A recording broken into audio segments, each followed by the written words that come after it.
అనగనగా ఒక పెద్ద అడవి ఉండేది. ఆ అడవి దగ్గర కాకతీయ అనే గ్రామం ఉండేది. ఆ గ్రామంలో రామయ్య, భీమయ్య అనే ఇద్దరు స్నేహితులు ఉండేవారు. రామయ్య మంచివాడు, అమాయకుడు.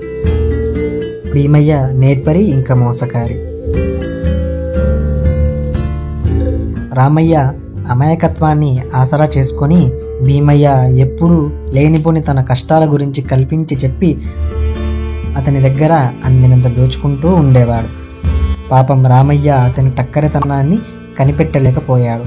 నిజంగానే అతను కష్టాల్లో ఉన్నాడేమో అనుకుని తన శక్తిని మించి సహాయం చేస్తూ ఉండేవాడు. రాను రాను భీమయ్య నిజస్వరూపం రామయ్యకి అర్థమైంది. అయినా గట్టిగా ఏమీ అనలేకపోయాడు.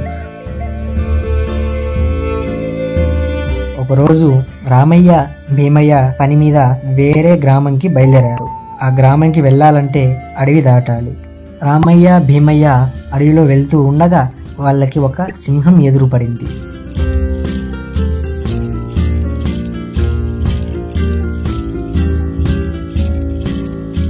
భీమయ్య గబగబా చెట్టు ఎక్కి కొమ్మల మధ్య దాక్కున్నాడు. చెట్టు ఎక్కడం చేతకాని రామయ్య సింహం ఎవరినైనా చంపి తింటుందేమో కానీ చచ్చిన శవాలను తినదు అని గ్రహించి కదలకుండా నేల మీద పడుకొని ఊపిరి బిగబట్టి ఉండిపోతాడు.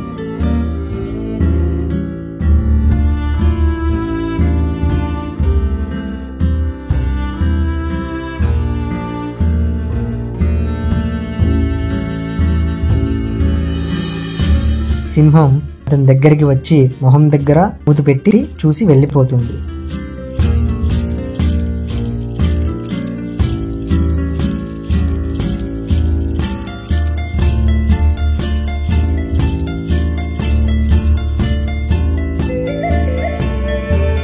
తర్వాత రామయ్య లేచి బతుకు జీవుడా అని అనుకున్నాడు.